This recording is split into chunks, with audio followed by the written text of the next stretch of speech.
guys? Thanks for checking out the channel, watching the video. Today we're working on bread.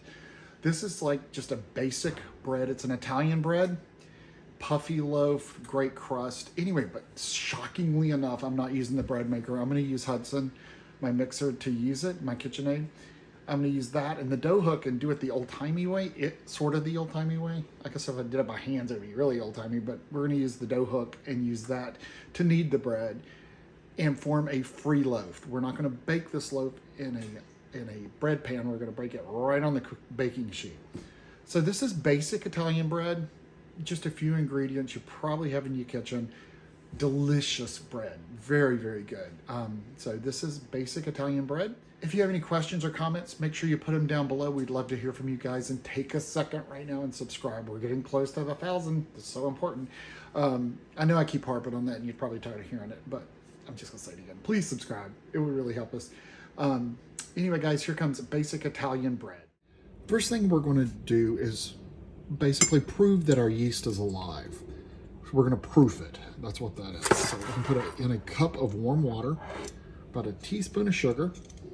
That's food for the yeast to grow. And we're gonna use about 2 teaspoons of yeast. Now the yeast will not dissolve, but it will liquefy, I guess would be the word.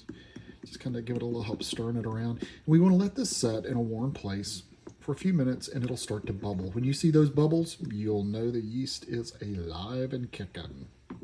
So we're going to use 2 different attachments on this. We're going to use the paddle attachment as well as the dough hook. But right now we're just going to put in some flour. We're going to put about, reaching across, sorry, 3 cups of all-purpose flour.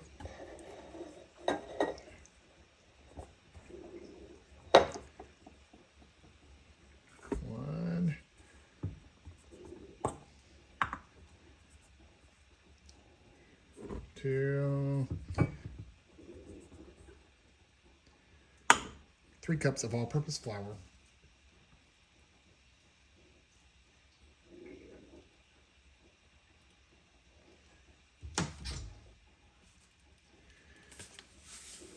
Two teaspoons of salt. Now we're going to add more flour, but for right now we're just going to start with the 3 cups. Okay, so this is our yeast mixture, and it has proofed. It's bubbly. We're going to throw that in there. And we're going to put another cup of warm water.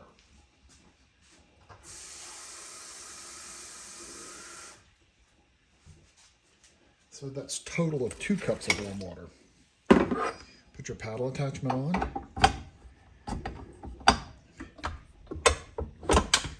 We're going to mix that together. There she is. And we're going to be adding more flour for sure. But I'll let it kind of build up the sponge to start out. Let it get mixed really good. It usually takes about 5 cups or so. We want to make a soft dough out of this. So that's 3 cups that's in there already. This will be our 4th cup.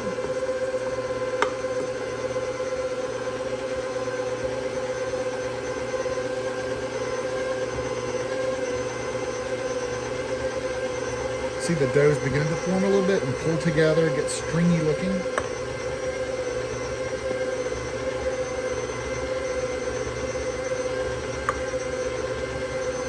Okay, this is our 5th cup. Probably gonna be enough.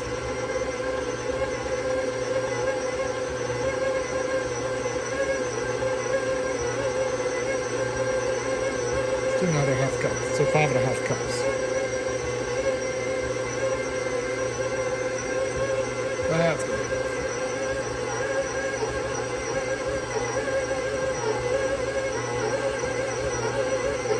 Yeah. Why do I think it's enough? So, if you look inside the bowl, you're starting to get, do this without making a mess.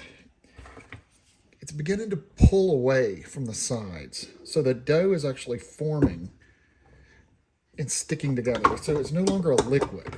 That's kind of the way I think of it.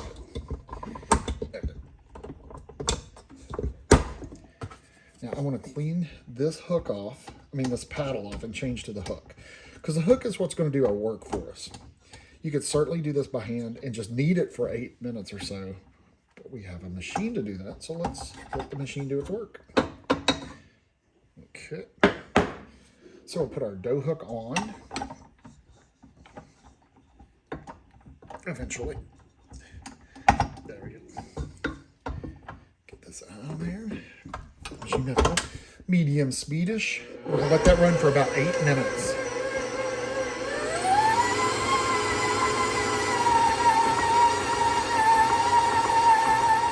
You'll think there's not enough flour in it, but around the 8-minute mark, it starts looking kind of like spider webs.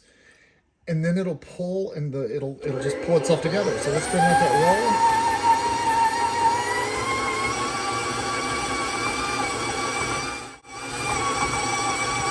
It's been about 4 minutes, and you can see the dough is really beginning to pull together. The gluten is building. It's pulling away from the sides of the bowl better. That's at about 4 minutes. Okay, so it's been about 7 minutes. You can see when I'm talking about the spider web stage, it kind of gets like along the edge, it starts pulling apart like that. Then it'll pull together and start slapping the sides. That's when I know it's almost done.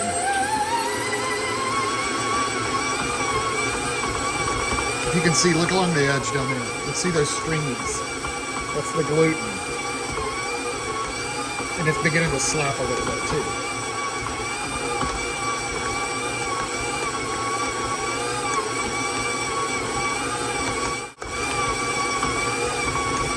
Let me see if I can get it inside.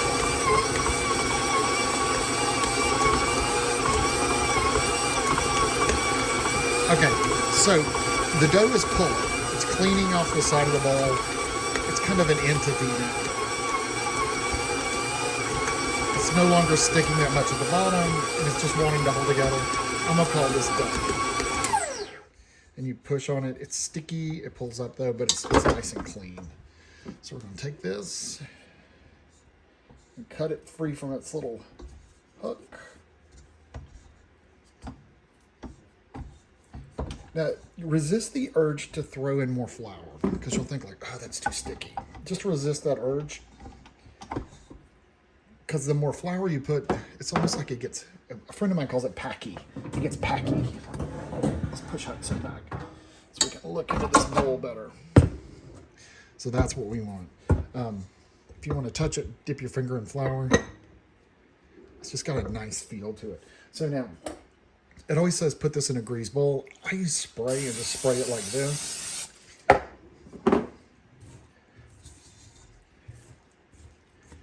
And kind of turn it over on itself.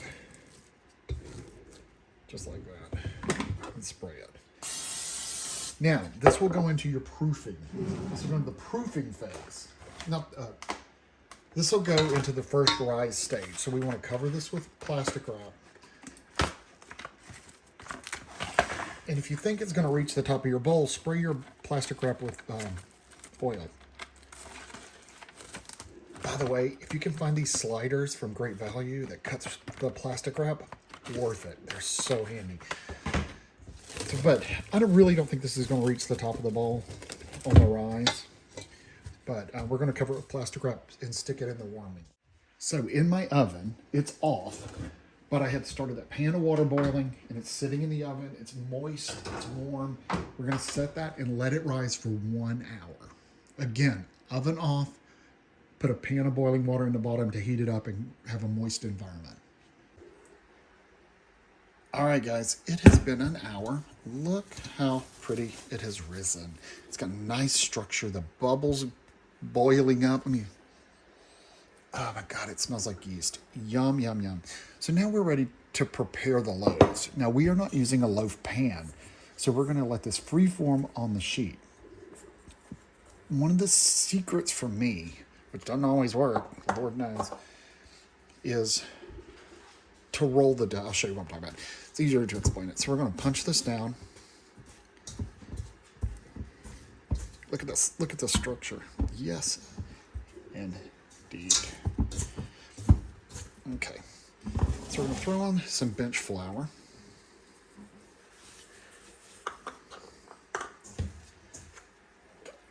And roll that out.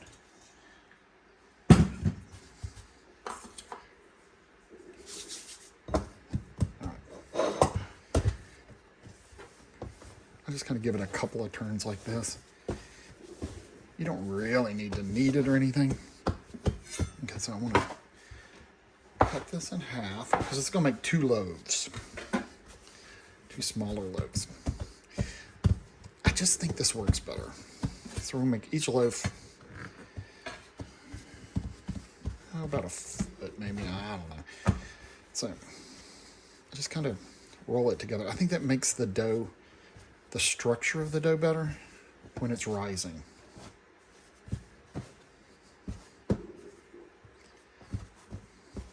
I don't have enough flour.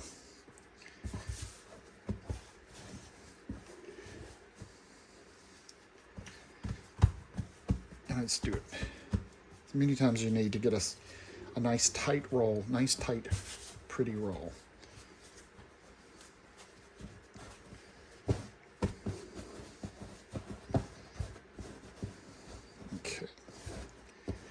I don't think that's good. Let's do it one more time.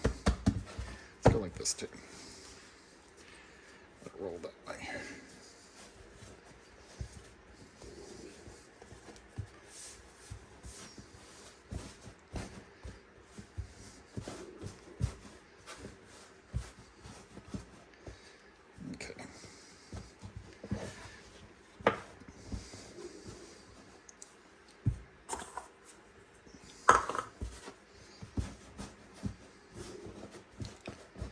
Okay. So there's going to be 1 loaf. And we're going to lay that on a pan, of course lined with parchment paper. This is just not being cooperative.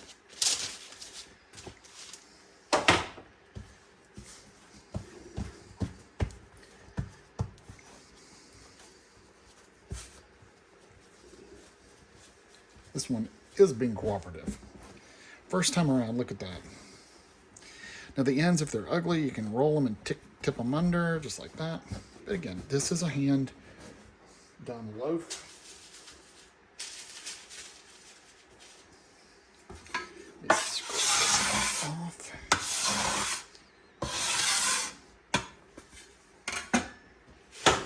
So these are our 2 loaves. This one I'm not happy with, but hey, it'll be good no matter what. I'm going to work on this one. This one's going to bug me.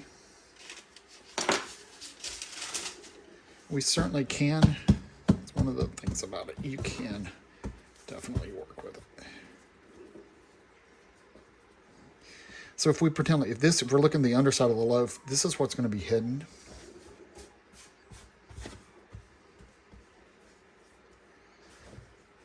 That's a prettier loaf.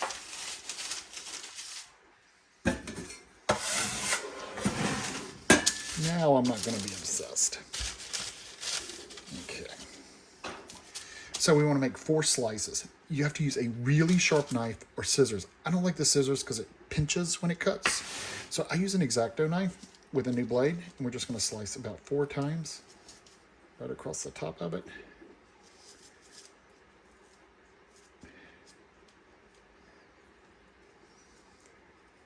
Just like that.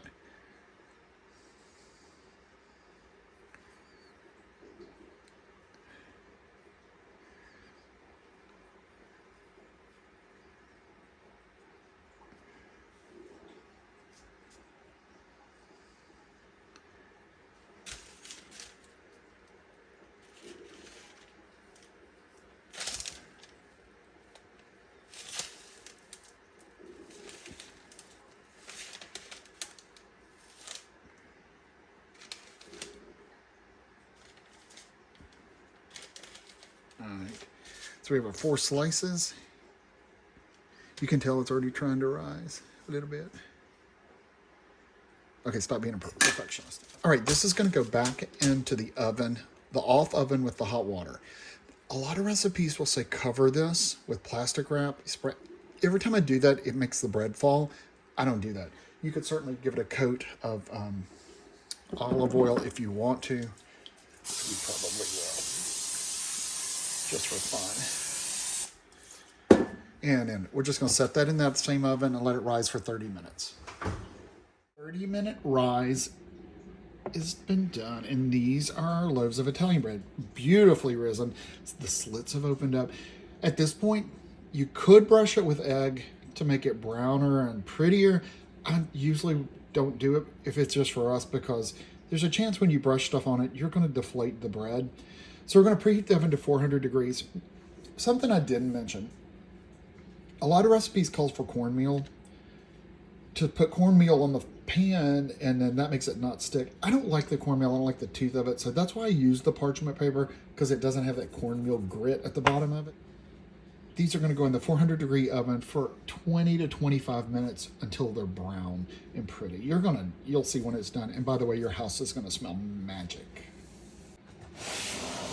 One thing I forgot to mention, the pan, in a pan that's oven safe, we want to set this in the oven while it's preheating. There's a reason. So here's why we put the pan. If you take your pan and pour some water in it, and it steams, it's going to make a moist cooking environment for your bread. By creating the moist environment for it to cook in, you can also throw ice cubes in there, but water's easier for me. It creates the crunchy crust. It develops the crust on it, and that's the way you do that. So we're gonna let that cook for about 20 minutes. All right, guys, it has been 20 minutes. That is our beautiful Italian bread. And it gets really hot, but I'm gonna show you a little secret. If you turn it over and thump it, and it sounds hollow, it's done. So I'm gonna take this off this pan without burning myself, which is not promised.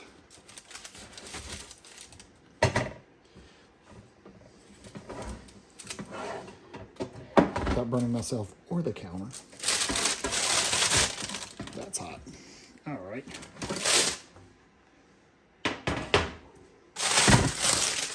Now, as much as you want to dive right into this bread, let it set.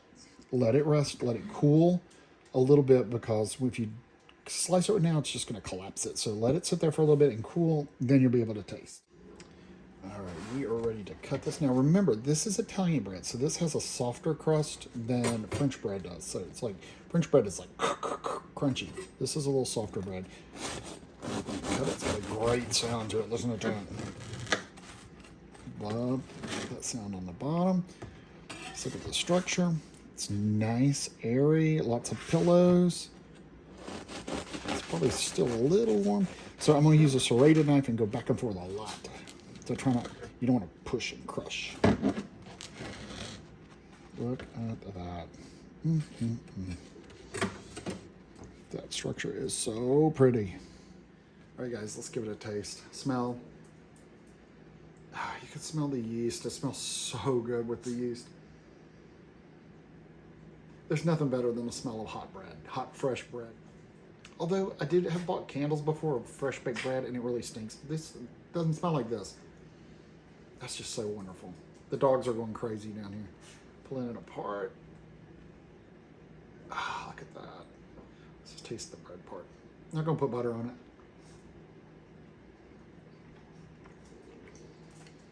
it. So good, y'all. You can taste that yeast. It just melts in your mouth. It's like Italian bread should be. Now we're going to taste the crust. It's got a nice strength to it.